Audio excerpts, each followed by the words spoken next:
What is up, gang? What is up? What is up? This is your boy Darren, man, stopping in the building, saying what's happening, man. Actually, going to watch a video that I actually was on. I did at the Indianapolis Bar Association, where I talked to some SEO for lawyers, man. So I've been meaning to play it. So peep it out. If you want to stay for a minute, that's cool. If not, that's cool too, man. You know what I'm saying? It's entirely up to you. All right, man. Here we go. Let's get started. Boo do do do do do do do do do do do do do do do do. Hello, Daft Punk, man. Hear my family laughing. All right.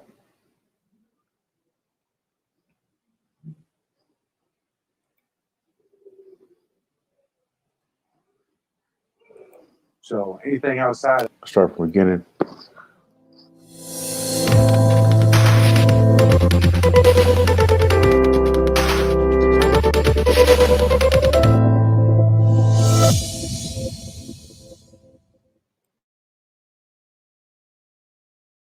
Okay.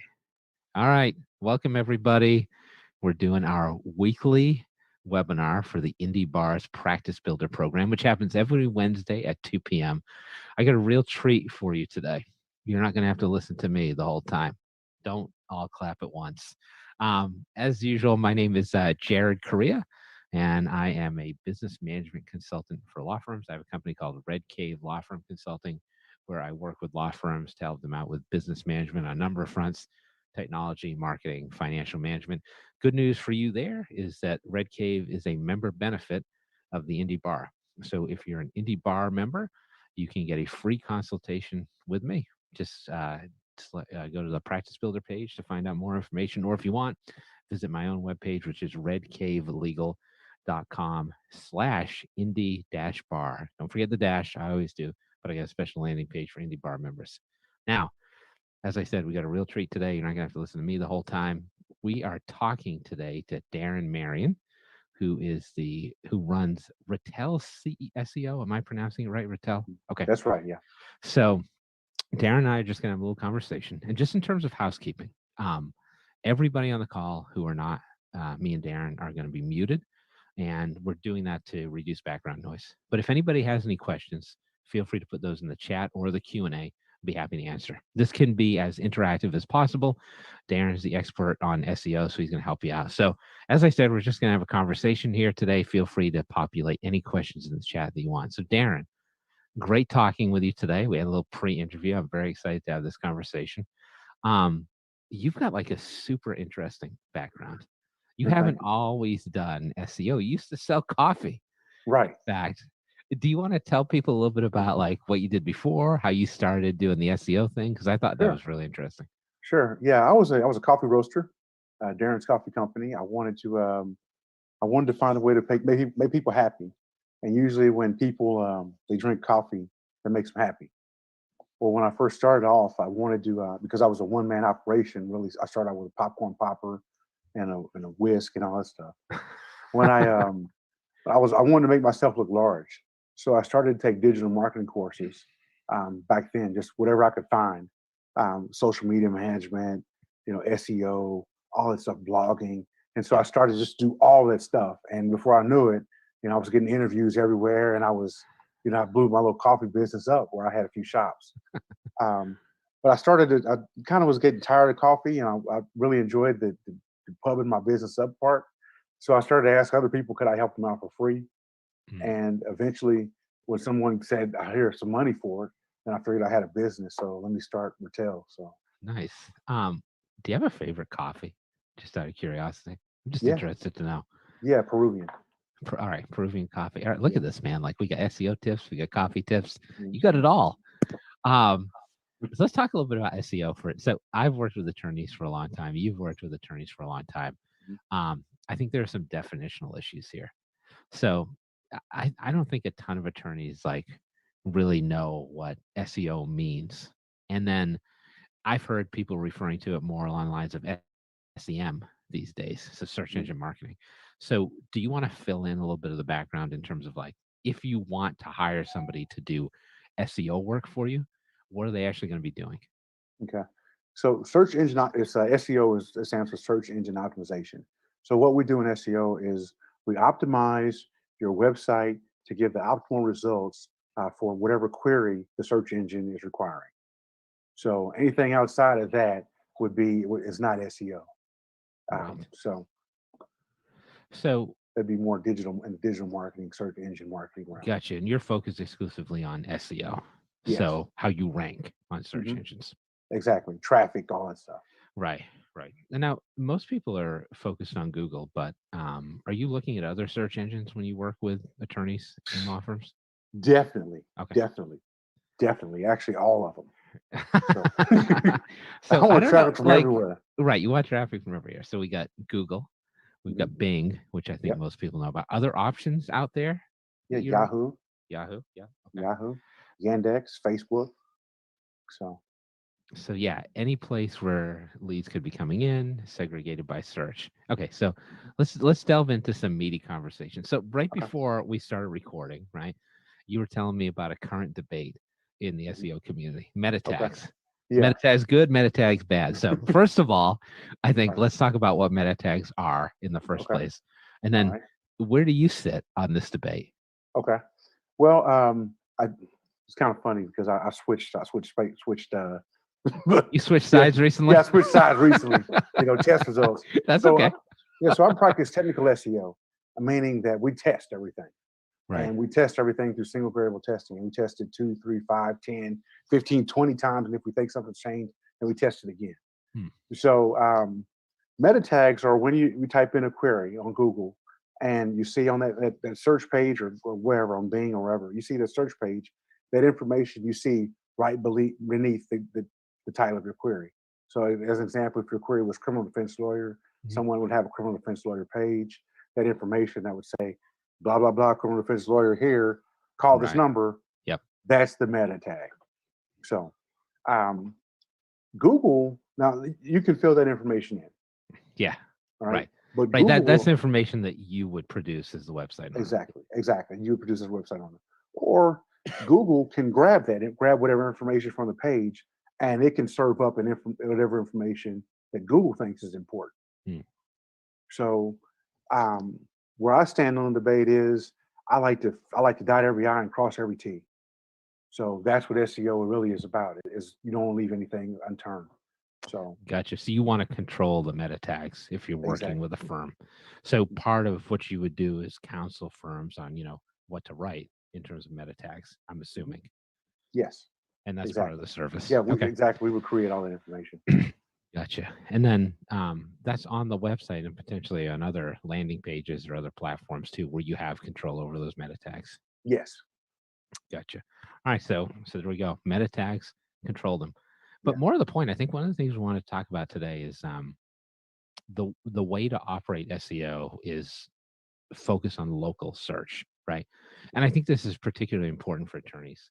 Now, I'll tell you one of the things I find interesting for attorneys is that oh, that's fine. Sorry, man. Sorry about that. I thought I turned it off, man. No, it Sorry about happens. that, It man. happens to me all the time. Yeah, I'll be man. surprised if my phone doesn't ring during this That's conversation. crazy, man. That just means business. You're doing Yeah. a good job. That's probably a new client. So in terms of local SEO, right? Like I think this is especially important for attorneys who have jurisdictional limitations. Most law firms are regional or city based. And so when I talk to lawyers who don't have an idea of like an ideal client or where they're focused on, they say, I want to get clients from anywhere. That's not really an effective business marketing strategy. And Right. the same is true for SEO. So can you talk a little bit about local SEO, what that means, how you would leverage it for a law firm? Okay. Yeah. Local SEO is everything that happens in your local space, just like it sounds. It's the maps. It's the Yelp listing. It's the where the user has the greatest amount of contact with the provider. So usually, and that's usually a one step. With national SEO or affiliate SEO, there's usually like a middleman that's somewhere in between. So we Right. want to provide, I'm providing an attorney, connecting attorney with the person that needs the legal services. Right. And so you're talking about maps, you're talking about other components on the Google, because I think like one thing that's interesting is the Google search page, only a portion of that is organic results. And so when we're Right. talking about SEO, we're talking about paid results specifically. Do they still call it the snack pack, like the top portion of the page? That Yeah, some yeah, people call it that. Yeah, okay. it's you know. And could you talk about what that is a little bit, because that might be a term of art that people don't understand. Sure, sure. So it's the maps. It's the maps listing. It's the top three. Got first at the top. You look at the Google page, and you'll see then ads up front. That's where they charge you Right, guys $200 a click, right, for right. that. And then there's the map, and that's the listing of your address, your name, and phone number, just so if someone needs to call you, they can click the call. Mhm. And then you have the organic listing, and that's the actual page that's created. Right. And I So think in terms of maps, like most attorneys probably don't do a whole lot with that, right? They just think right. you fill out the information about where you're at, it shows up on the map. Are there Mhm. ways you can leverage the map portion of Google Yes, through there's SEO? yes, And definitely, what are definitely. some ways you might be able to do that? One of the ways would be citations, Mhm. um, places that list you as being someone that's relevant to an attorney, or someone that's relevant to that particular space. So a Right. local directory. Yep. Yep. Okay, so let's talk a little bit about that, because I think this is an important component too. And I'll remind folks, I see people are still coming into the meeting. That's great. Anybody's got any questions, filter them through the chat. I'll see them. Um, so in terms of directory profiles, like I agree, very important. And one of the things that attorneys don't do is like aggressively utilize directory profiles. But the first one I want to talk about, which I guess could loosely be described as a directory profile, is like the Google My Business profile. Do you find that people fill those out with enough information? Do you find that they are leveraging those to the full extent that they could be, or not? And then how would you utilize a Google My Business profile to Mhm. work for an SEO campaign? Okay. Wow, that's a good That was question. a lot of stuff, I know, Yeah, it's a but good question, because then it's like, well, it's like, so do I tell you guys the secret sauce or no? I was like, oh, don't tell them the secret you sauce. could Just give them a tell you the secret taste. sauce. Yeah. Well, let's just say whatever most people do is woefully insufficient. All right, So that's fair.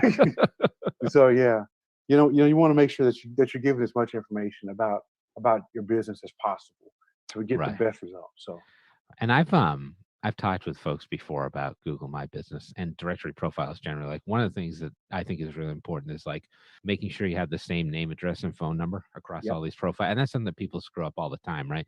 Like they'll have parentheses for the area code in one listing, and then without in the next. They'll do Hmm. STE, they'll do suite, they'll do Yep. street, they'll spill it out. That should all be consistent across all your directory profiles, right? Because it's easier for the search engines to crawl that information. Right. It's easy. The less work you want Google to do, the better.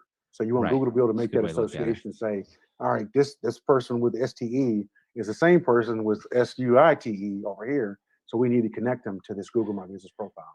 Right. And then one of the things I've seen is in terms of office hours, right? Because one thing that's going on right now is that businesses' office hours are kind of off the wall because the Hmm. pandemic is still going on. And then I've seen some people who have said, well, maybe you don't have office hours at all. Let people Hmm. just call you whenever. And if you have a virtual receptionist available, like you don't want somebody to think you're not open at 8 p.m. if you Right. want that lead. So, what are your thoughts on that? Both with respect to like how you position yourself during the pandemic, and in terms of whether and how you include office hours on directory Right. profiles. Yes. So that's I know it's something we actually do for our clients is we make sure that somebody's going to be manning the phone 24 hours a day. Right. So if that Right. phone rings, we want someone to be able to answer it. If there's a message that comes through that Google My Business profile, we want someone to be there to respond to that. Right. So Right. and you got to think you want to be there for your prospective client. So if somebody's at 2 o'clock in the morning and they're having a conversation, they're thinking like, man, I should buy this house. What are some of the legal ramifications of buying here? Is there an easement, whatever. Yeah. Yeah. No, So totally. I think that's really smart. So do so you actually hook them up with preferred providers in terms of virtual reception, or do you let them choose, or how's that work? no, we have someone on staff that does it. So Oh, you do? Okay, so that's uh-huh. in-house for you. That's in house. Yeah. That's fantastic. So in terms of that, I think that brings to bear an important thing here is that like I know a lot of SEO companies focus on call tracking Hmm. to make sure that the campaigns are running effectively. So you set up different phone numbers for different campaigns. And some of those companies are using services like CallRail for example, to track calls. Mhm. I'm assuming you do the same thing. Would you like to talk a little bit about how, because I think people think SEO is online, it's Mhm. search results, but there's also this whole call component and you want to pull data from there too. So Right. could you talk a little bit about how that's important and how you manage that?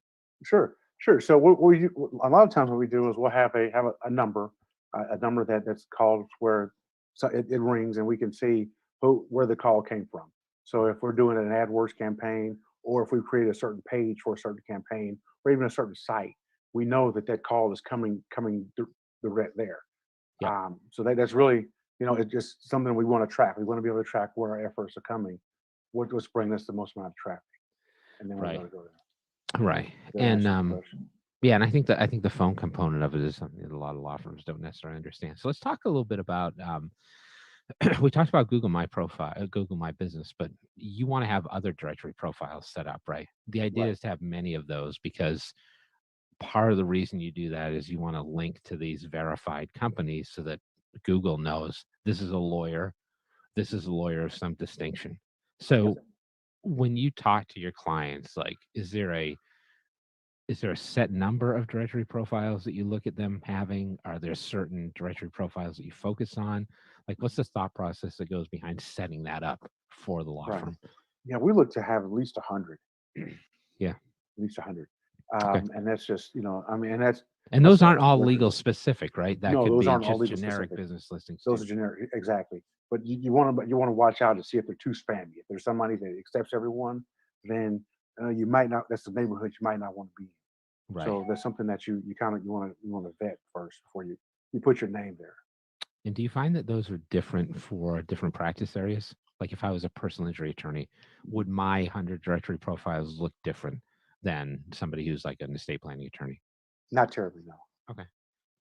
So you've got Not a terribly. system in place of which you could manage that. So I guess Yeah. like same deal with all directory profiles, right? Mhm. Like you want to put as much relevant information there as you can to make your profile as viable as possible for people who land there, is my assumption. Exactly. So you look at it as just as another source of traffic because that directory gets traffic. Right. It might be one or two visitors, but it still gets traffic. And if that person comes along or that prospective client comes along and they see your information, you want to give them as much information as possible. Right. Right. So Now, yeah. one of the reasons I know that attorneys tend to avoid setting up directory profiles is like they don't necessarily want the reviews.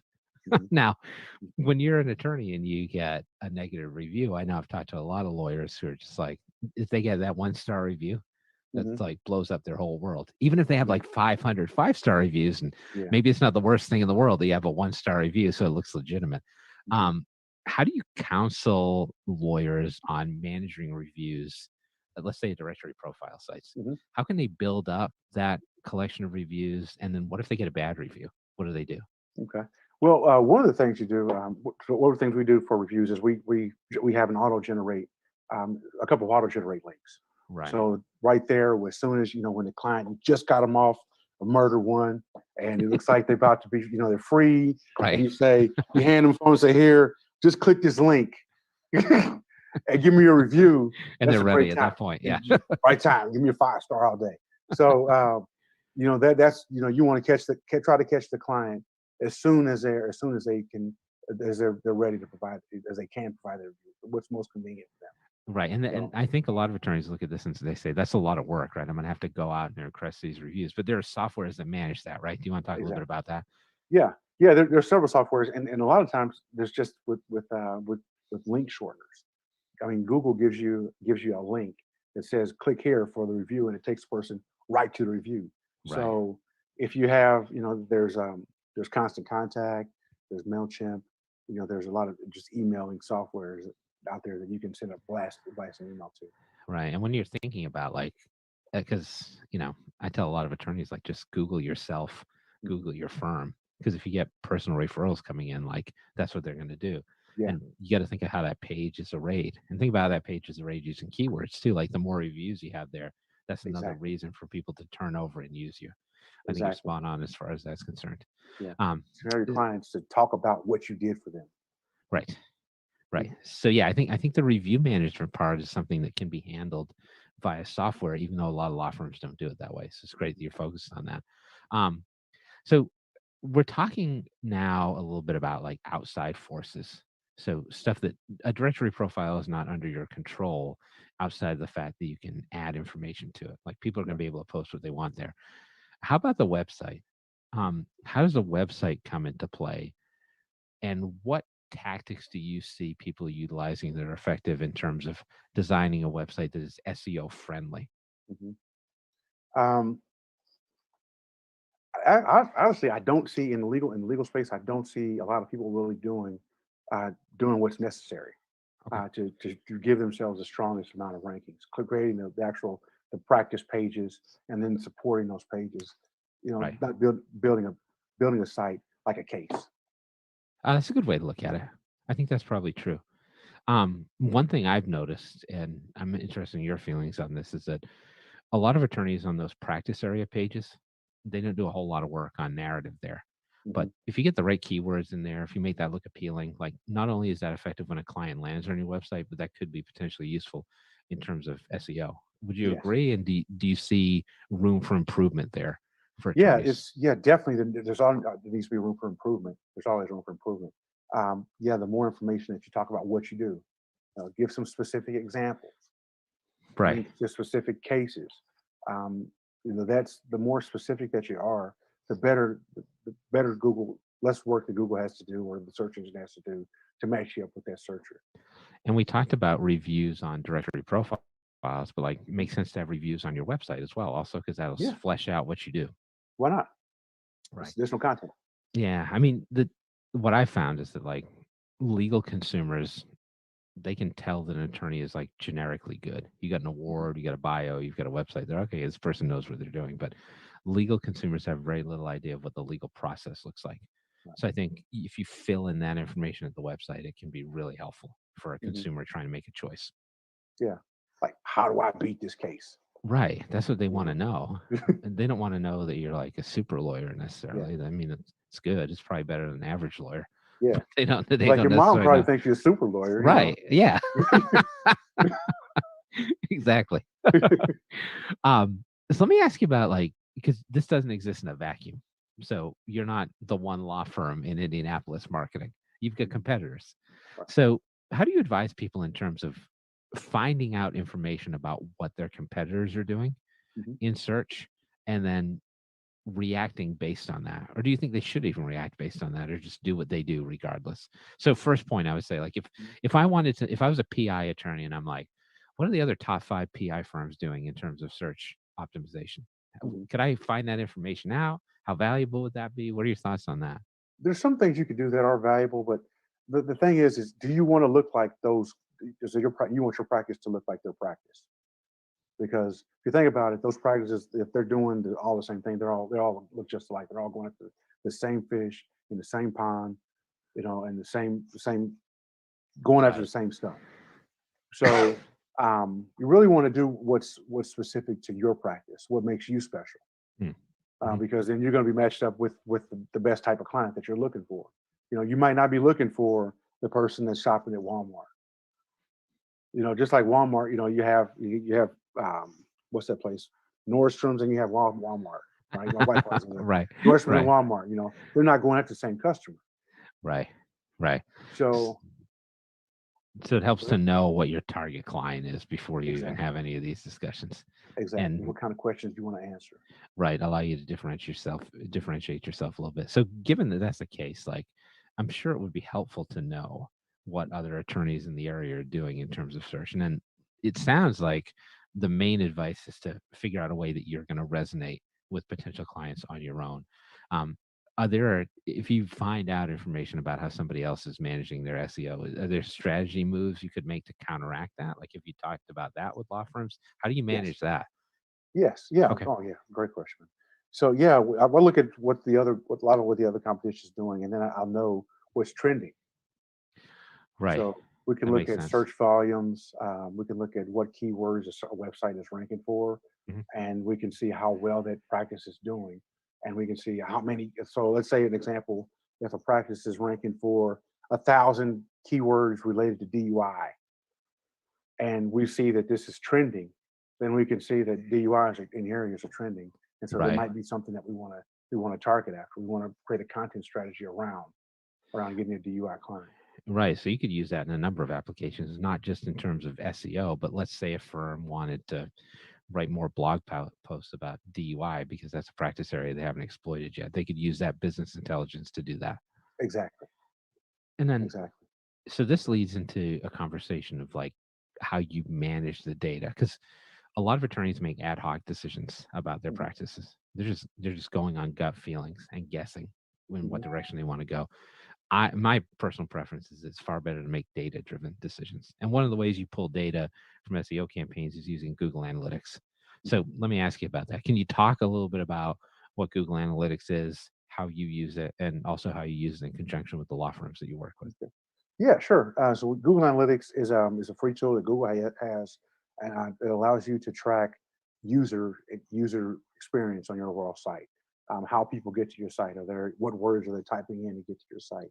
Are they using social media to get to your site? Are they using other search engines to get to your site? Right. So, So in terms of diving into that, like I think most attorneys would hear that and say, that sounds like a lot of work. mhm. So working with someone who is an SEO professional, Mhm. what would my expectation be as an attorney?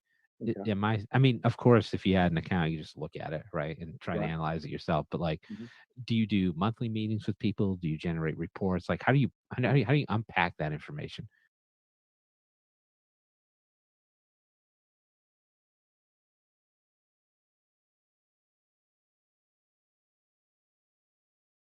for a law firm? Okay. I generally, when someone first comes a client, we meet with them on a weekly basis. Yep. Usually every Monday or every Friday. And then we meet with them on a weekly basis and we talk about what the numbers look like. Is this what we will think? Or are we targeting what we think that we're targeting for the clients? And then of course I speak with my clients on text message probably every few days, Oh, right. just saying, Yeah. hey, calls coming in, how you think? I'm showing this. Is there a certain kind of area, certain kind of client you're looking for? What do you want to focus on? And so that really is just me understanding, trying to have a good understanding of their practice. So I'm like their outsourced marketing department. Right, right, and that's a good way to look at it. I think that's really helpful. So if I'm working with you and I'm an attorney, I'm expecting those insights on a recurring basis as well. Mhm. Oh, we got a question coming in. Okay, so William has a question. Thanks, William, for the question. So William asks, is there anything that individual lawyers can do to elevate their SEO that doesn't necessarily involve making changes to the firm website? In certain law firms, there can be significant internal obstacles to making changes to the website. And I think that's a great point, is that even if you're in a small firm and you've got a managing partner who's not interested in letting you do something a little outside the scope of what's normal on the Mhm. website, that Mhm. I've seen that as a challenge for lawyers. So yeah, how would you respond to that? Okay, so they can't create content on the site, right? Yeah. So if Okay. there's very little you could do to manage the site, change Yeah. content. Okay. So then that's when you want to start branding around a particular piece of business. So you can have a site where you answer questions, a YouTube channel, something YouTube for people to answer questions, because you want to get your brand out there and have your brand associated with those queries. Does that make sense? So Mhm. I know a lot of times your hands may be tied with what you can do on the site. I'm not sure how, you know, if I'm not sure what to what extent things done offsite, what kind of freedom would you have there? So that'd be my next Right. question. That's true. That's true. Because you could make Mhm. changes to other online profiles off the Right, site. That makes right. sense. And I guess part of it would be working with the site as it exists, right? Like Hmm. you as an SEO person could take a look at that site and say, okay, I can't change the site. I'm going to assume that's written in stone. I can Hmm. take some of the information here and build SEO campaigns around what the site looks like now. Right, right, Gotcha. right. All right, everybody. So we're at the bottom of the hour. We don't like to go too long on these presentations, usually half an hour. So, Darren, I got a couple more questions from you, but I just Okay. want to tell people, like, if you're willing to stick around. Yeah, Okay. yeah, man. I just want to tell folks, like, if you've got questions, now's the time. Use them or lose them. Well, we'll go another 5 minutes here, probably just me and Darren. One question I have that I'd bring up for you, which I see a lot of attorneys talking about on a fairly regular basis, is site speed, right? Hmm. So I think there's a big focus now on accelerated mobile pages. site speed so that it doesn't take a long time for the site to load, because if it does, you could potentially get dinged in terms of search rankings as well, right? So like, Right. can you speak a little bit to the importance of site speed and how that affects SEO? Yeah, site speed it's another ranking factor. And if I were to compare how well a site would answer a query versus a site speed, Google is gonna, what we've shown is that Google usually gives the bump to the person who answers the query better. So it's just another ranking factor. Now let's say both of these sites answered the same query, but one was a little bit faster. The one that's going to get the bump is the one that has a site speed. So site speed is just another ranking factor. It's not the end all be all. It's something good. It is good to have for overall user experience. Yep. Gotcha. That's helpful. And I think that's something that I hear a lot of SEO guys talking about, but not necessarily attorneys. So it's something to consider. And also, like, it's kind of a separate consideration, but if your website is not mobile friendly at this point, probably a time to do that, right? Yeah, we got till March. Google is now, they actually said we got till March. Yep. Okay, so you're on the clock, everybody. Yeah, you're on the clock. 2.5 months. Final four, man. Final four. All right. So the last question I have for you is, like, if I'm an attorney who's never done this before, never worked with an SEO person, maybe not spend a ton of money on marketing, period, how would I start, and what would my expectations be? Like, if I had a meeting with you, what would that look like? In terms of initial cost expenditure, what should I be thinking about as far as that's concerned? What are your thoughts on that? So, generally any SEO campaign is, anything less, there's some people that say, at least $2,500 or more you should be looking at. But I'm looking like for like a single man practice, a minimum of like $1,300. Just start, and then that's a monthly spend, right? That's a monthly spend. That's a monthly spend. But you think, what is a client worth? What is one client worth to you? And right. And then you want to look to see after 60 days what type of results you're getting. If you're not getting any real keyword traffic, any traffic acceleration, any ranking traffic, any rankings, or any real backlinks that are being built to the site, then you want to kind of reevaluate what's going on with your SEO. Right. And I've heard the same thing. Average is going to be like 2,000, 2,500 a month, but I think 1,300 is fair for like a small firm. And then you're right, like, you don't do this and then just continue to pay if it's not working, right? You want to do what you've done, which is like, you stay in touch with people, you advise them on different directions to take, and you make it work. So I think now I do charge a lot less than other people. So you do. Yeah, I would say that. And then, like, I think it's true that, like, you want to work with somebody who's invested in your success as well. And not like, there are large SEO companies out there that you're a number to them. But I think for somebody who's looking for like a local provider who can really work with them on building out a marketing campaign online, it'd be potentially a really good fit for them. So before we wind up, let me ask you, and for everybody on the call and who's going to be listening later to the archive, if somebody wanted to reach out to you, they were interested in at least having a conversation, what's the best way to do that? Okay. They can just type in Indiana SEO and we show up number one. Oh, that's pretty good. Now that's basically a commercial unto itself. As Retail SEO, or they can go to RetailSEO.com. RetailSEO.com, and I believe there's a link on the and that's RATEL SEO.com. I'm going to type that into the retail. It just there's another name for the honey badger. So I know you were telling me that. That was wild. Yeah. Is that like French for honey badger or something like? It's just another name. Just an alternate name. Alternate name for it. Yeah. Alternate name, still ferocious. Still ferocious. I like that, man. Alternate name, still ferocious. So I've got your website in the chat here. Thanks for coming in today, everybody. This is the first time we've done an interview session like this, and I felt like it went well. I was very happy to have you on. This is a great conversation. Right on, man. All right, everybody. So talk to Darren. Check out his website, RetailSEO.com. And I'll see you next week. Thanks, everybody. Have a great day. Thanks, Darren. Take it easy. Thanks,